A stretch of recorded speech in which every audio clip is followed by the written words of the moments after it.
This is a badge associated with limousines and luxury, but with this car, the three-pointed star is getting stretched big time. Meet the X-Class, the first ute from a luxury car maker, and a car that Benz believes can reshape the ute market. So the big question, does it live up to the luxury hype? And can the X do all those workhorsey, ute-y things that the big boys of the pickup market do so well? That's my mission today. I'm in Chile in South America, and we're going to put this thing through its paces.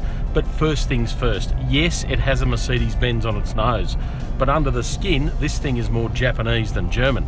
You see, it's actually based on a Nissan Navara.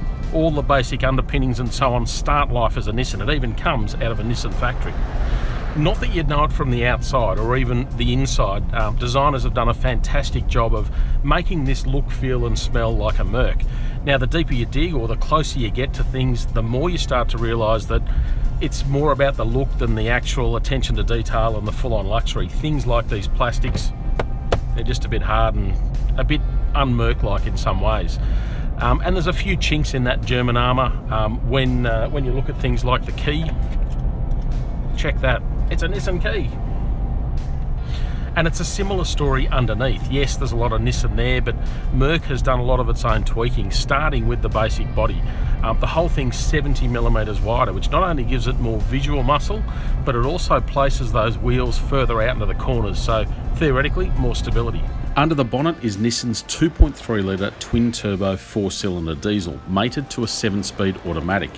Power peaks at 140 kilowatts, and there's 450 newton metres of torque. As for the engine, well, Merc's made a big deal of the V6 engine that is coming in this car, but this one, for now, it's a 4-cylinder turbo, in this case a twin-turbo, 2.3 litre engine, a very familiar engine, again, to anyone who's driven a Nissan Navara. You're looking at 140 kilowatts of power, so it goes pretty well, but no better than a Nissan. One thing that has stepped up is the refinement. It's pretty clear Merc's put a lot of effort into making sure this car lives up to that luxury promise in terms of quietness. So when you accelerate, you can hear the engine. It's not a particularly sexy sound, but it's a bit more muted than what you might expect in cars like this.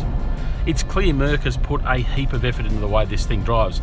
It's not an S-Class, it's no limousine, but it's certainly towards the pointy end of the ute class in terms of its basic on-road manners. One of the most impressive things is how quickly and how well it recovers from bumps.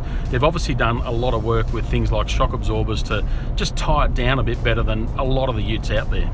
But of course, one of the big reasons people buy utes is to put things in the back.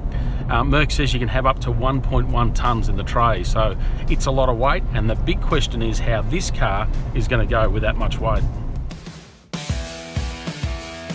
Now, of course, the X-Class is an off-roader, a proper four-wheel drive, so let's give it a test. The cars we're in here are pretty much Australian spec, right-hand drive, a little bit more ground clearance, so you're looking at 222 mils of clearance, which is plenty, and you've got decent protection underneath. The bones of the car, the basics of the off-road system are very strong. It's got a part-time four-wheel drive system, so select 4 high, or if you want 4 low to give you a bit more control. And there's loads of traction. You've also got electronics to help you out, things like downhill slip control, so take your foot off everything and it'll look after the braking for you. There's no doubt it's an extremely competent off-roader, which for most owners will be more peace of mind that if they want to tackle something like this, they can. But it's difficult to imagine most X-Classes tackling terrain like this.